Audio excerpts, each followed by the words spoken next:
आज एक नया सवाल है, या यूं कहें कि अपनी कहानी किसी ने भेजी है जिसने पंडित जी के मन को उलझा कर रख दिया।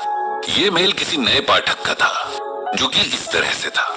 पंडित जी नमस्कार, मैं आपको कोई सवाल ना भेजकर अपने जीवन की अब तक की कहानी भेज रहा हूँ और आपसे उम्मीद करता हूँ कि आप इसे पढ़कर अब मुझे आगे अपने जीवन में क्या करना चाहिए इस बारे में बताएंगे। मेरी कहानी कुछ इस तरह से है। मेरा नाम उदय है। मैं उत्तर प्रदेश के एक छोटे से गांव से हूँ।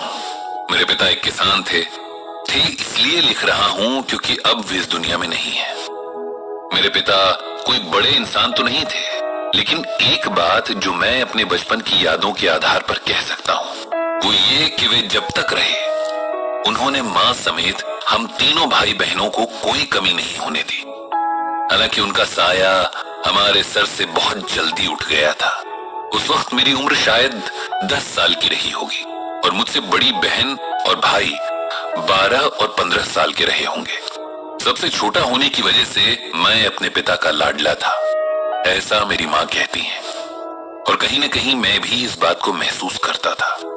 तभी तो पिताजी के अचानक चले जाने का सदमा कई साल तक मेरा मन संभाल नहीं पाया था। हालांकि हमें यही बताया गया कि पिता की मौत एक एक्सीडेंट थी, लेकिन मैंने कई बार अपने मामा और माँ की बातों में सुना कि उनके सौतेले भाइयों ने जमीन के लालच में उन्हें मरवा दिया था। हमारे पूछने पर माँ ने हमेशा इस बात को टाल दिया, बल्कि हमें कसम दी कि कभी किसी से इस बारे में जिक्र नहीं करेंगे। पिताजी की मौत के बाद माँ एकदम बदल गई थी। हमेशा डरी सहमी सी रहती और लगभग हर दिन जब हम पढ़ने बैठते तो माँ कहती कि जल्दी से पढ़ लिख कर इस काबिल बन जाओ कि इस गांव से बाहर जा सको। मैं नहीं चाहती कि तुम लोग यहाँ ज्यादा वक्त तक रहो। समय बीतता गया, हम तीनों को जैसे तैसे माँ पढ़ा रही थी।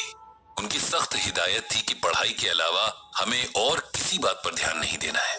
अक्सर मेरे सोने के बाद बड़ी बहन और भाई कुछ बातें करते, जिनमें से मुझे बस यही समझ आता कि एक एक करके हमारी जमीनें पिता के सौतेले भाइयों ने हथिया ली हैं और हमारे पास खेतों के नाम पर बस कुछ टुकड़े ही बचे हैं। ये भी कि माँ धीरे धीरे अपने गहने बेचकर हमारा पेट भर रही है। इन सब बातों को सुनकर मुझे बहुत दुख होता, लेकिन मैं किसी से बता नहीं सकता था। माँ का सख्त ऑर्डर था और वैसे भी मेरा दुख सुनने वाला था ही कौन। समय के साथ बड़ा भाई आगे की पढ़ाई करने के लिए शहर चला गया था।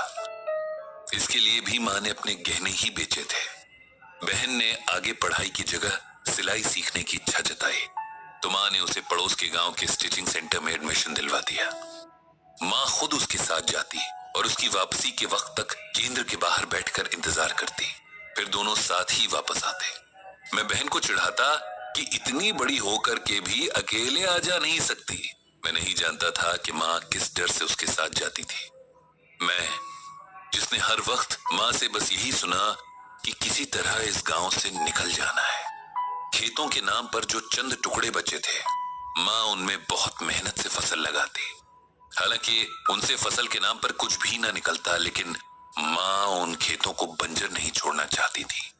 तो कहती कि उनके स्वर्गवासी सास ससुर और पति की निशानी है ये खेत। इन्हें जब तक हो सकेगा आबाद रखूंगी। मेरे बाद तुम लोग जो चाहे करना। मैंने उन खेतों के प्रति माँ का गहरा लगाव महसूस किया था। जितनी देर वो खेतों में काम करती, खुश दिखती, घर लौटते ही उनके चेहरे पर अजीब सा डर और उदासी फैल जाती। इस दौरान भाई की ठीक ठाक नौकरी लग गई थी तो उसकी मदद से घर के हालात संभलने लगे थे।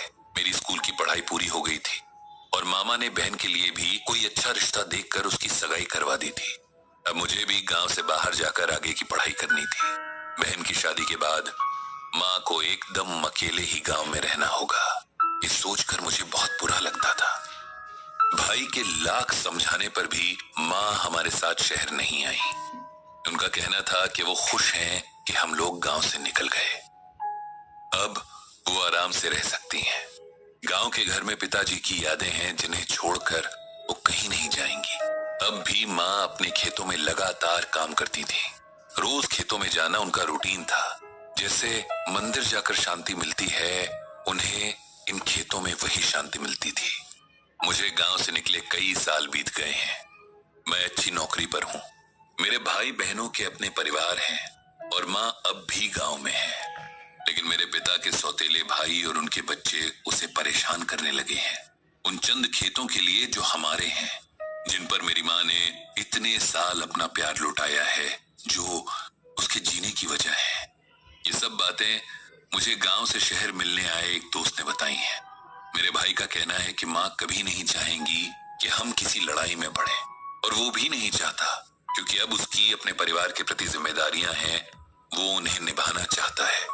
कुछ जमीन के टुकड़ों के लिए उन जंगली लोगों से नहीं लड़ना चाहता है, जिन्होंने पहले भी खेतों के लिए हमारे पिताजी की जान ले ली थी।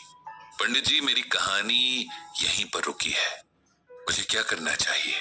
अपना हक और अपनी माँ के सम्मान के लिए लड़ना चाहिए या ये सब नजरअंदाज कर देना चाहिए? इस बारे में गीता ज्ञान क्या कहता है? मुझे उम्मीद है आप मुझे कोई अच्छी सलाह जरूर देंगे। आपके जवाब की प्रतीक्षा में, उदय। उदय के पत्र को अच्छे से पढ़कर उसकी परिस्थिति को समझकर पंडित जी ने उसे जवाब लिखा।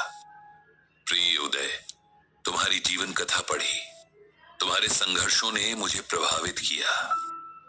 अब जो सिचुएशन तुम्हारे सामने सवाल बनकर खड़ी है, वो लगभग वैसी ही है जैसी सिचुएशन में भगवान श्री कृष्ण ने अर्जुन को गीता का ज्ञान दिया था। तुम्हारे लिए गीता ज्ञान के महासागर से ये मोती चुनकर लाया हूं। इसे ध्यान से पढ़ो, समझो और अपने आगे का रास्ता तय करो। हतो व प्राप्स्यसि स्वर्गम जित्वा व भोक्ष्यसे महिम, तस्मात् उत्तिष्ठ कौन्तेय युद्धाय कृत निश्चयः। ये श्लोक गीता के दूसरे अध्याय से लिया गया है। इसका अर्थ है कि हे अर्जुन, यदि तुम युद्ध में वीर गति को प्राप्त होते हो तो तुम्हें स्वर्ग मिलेगा, और यदि विजयी होते हो तो धरती का सुख पाओगे। इसीलिए उठो हे कौन्तेय और निश्चय करके युद्ध करो। अर्जुन भी तुम्हारी तरह संदेह की स्थिति में थे कि क्या करें।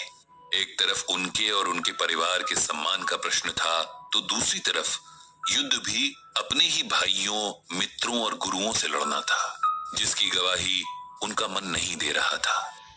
तब भगवान कृष्ण ने उन्हें समझाया कि धर्म युद्ध में एक पक्ष को चुनना ही पड़ेगा, क्योंकि एक समय के बाद अन्याय के प्रति चुप रहना समझदारी नहीं, कायरता कहलाता है।